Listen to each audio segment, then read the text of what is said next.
Okay, so we're back here for part 2. Now, the problem that we had, this was an angle side angle problem. Angle side angle was what we were given. In number 2, they give us length B is 4, length C is 3, and then the measure of beta, an angle, is 40 degrees. So I'm going to draw a triangle. When I draw these, I try to draw a scalene. I just want to make a generic triangle.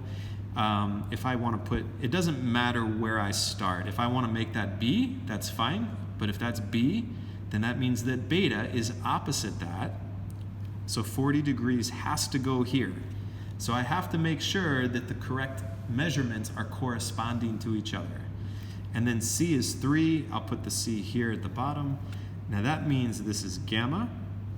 That means this is alpha. This is for A. And the opposite length, there's A. Okay, we've got a problem here. We have something that we need to be careful about. In this case, well, actually, we're going to be okay, but I'll point this out in a little bit here. Let's see, so the B is 4, beta is 40, the C is 3, and okay, here's alpha and here's A. So let's go ahead and find gamma. So right now, we're going to use the 40 degrees and the opposite length 4. We can't find alpha because we're missing this opposite side. So we'll do the sine of gamma divided by 3 is equal to the sine of 40 degrees divided by its opposite length, which is 4. So this time, we're missing an angle measure.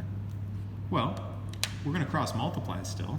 So 4 times, now it's not 4 times gamma, it's 4 times the sine of gamma equals 3 times the sine of 40 degrees.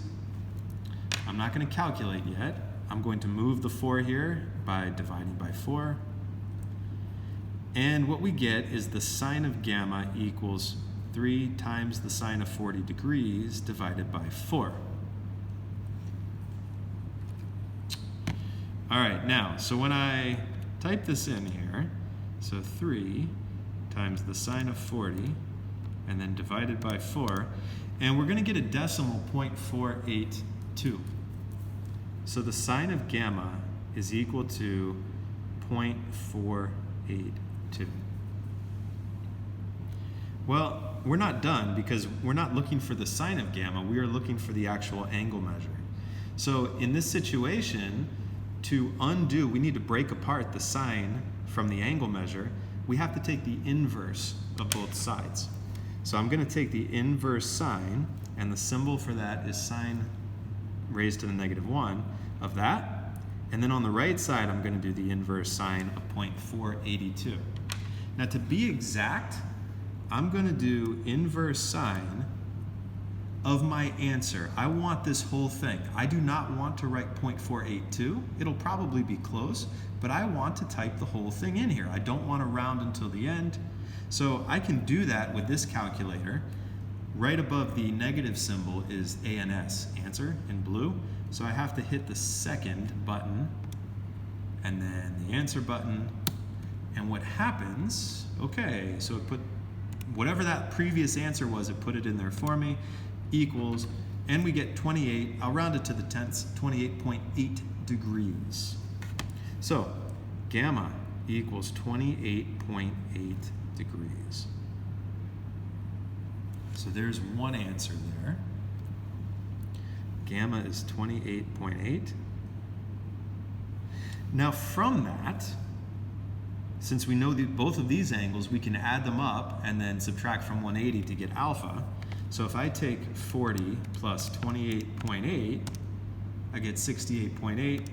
Subtract that from 180, and I get 111.2 degrees. Okay, so alpha is 111.2 degrees.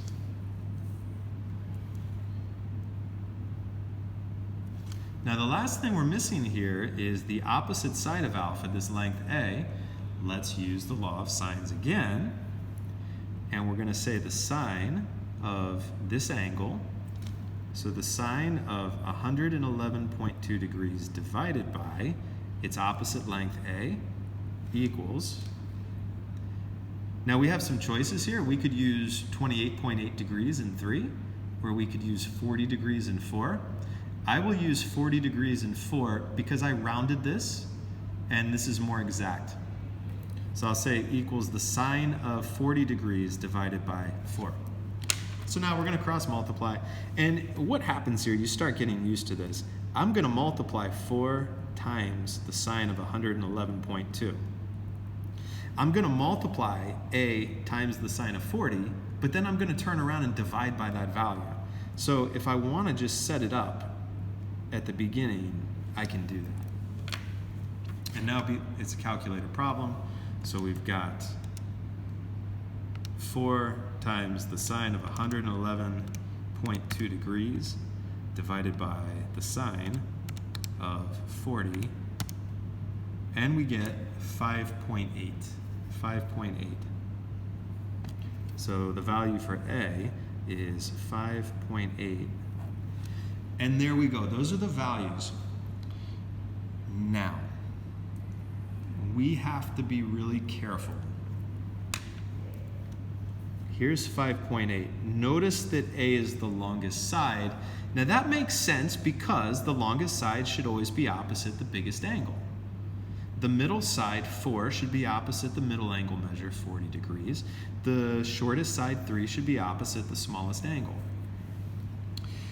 Where I have to be careful, let's say I was working backwards. Let's say I did not know alpha, but I did know that this was 5.8. And something kind of weird is going to happen here. So if I had done, all right, so again, I've solved this, but let's say I'm changing the situation. Let's say I had done the sine of 40 degrees over 4, and I did the sine of alpha, if I didn't know it, over 5.8. And so what would happen? I would cross multiply. I would do 5.8 times the sine of 40 degrees, but then I would divide by 4, and I would get the sine of alpha. So 5.8, whoops, let me do it this way. 5.8 times sine of 40 divided by 4 equals. Now that is the sine of alpha. I need to take the inverse sine of this to come up with the actual angle measure. I'm expecting to get 111.2 degrees. Inverse sine of that answer,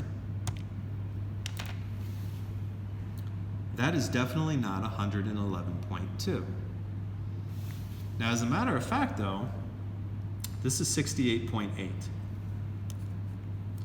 So let's see, 111.2 versus 68.8. Now, something kind of interesting about those two numbers, they are supplementary. They add up to 180 degrees. Why is the calculator lying to me? Why does it only give me this value and not the one that I know is the answer? Why am I not getting 111.2 degrees, but I'm getting the supplement of that? Okay, now there's a weird, no, not a weird thing, but there's a thing here with sine. I'll give you a different example. If I say the sine of 30 degrees, I would get 1/2, 0.5. If I were to take the sine of 150, which is the supplement, it makes that add up to 180, I get the same answer. However, if I take the inverse sine of 0.5, now you would think an inverse sine undoes what just happened. You would think it would give you 150. It does not. When you take the inverse sine, it will always give you the acute measure. It will never give you the obtuse measure. I will never get 150 from this. It will only tell me 30 degrees. Now this gets into some pre-calculus, talking about something called the unit circle. What you need to understand, just for now, is that you have to be very careful if you're using the law of sines and you are finding the longest side or potentially the longest side. You may end up with two possible solutions. How would I know that this is 30 and not 150? How would I know that the true answer is 111.2 and not 68.8? And the answer to that is, I might not know. There might be two possible solutions to a problem when you're doing the law of sines. So it didn't matter in this problem because we found this angle measure by adding these all up to 180. So it didn't come up as a problem. But if you are finding the longest side or potentially the longest side in a triangle, or I'm sorry, the biggest angle, you have to understand that if you take the inverse sine, there could be a second answer. So if I get an angle, and let's say my angle measure, so if I take the inverse sine, and I'll just say 0.26, and it tells me the angle measure is approximately 15 degrees, there's a possibility that the true angle measure is actually 165. Okay, now this requires some more problems. For now, we're gonna stop with that, okay? But if that doesn't make sense, then you can ask me in class and I can show you how that's working. All right, that's the end of part 2.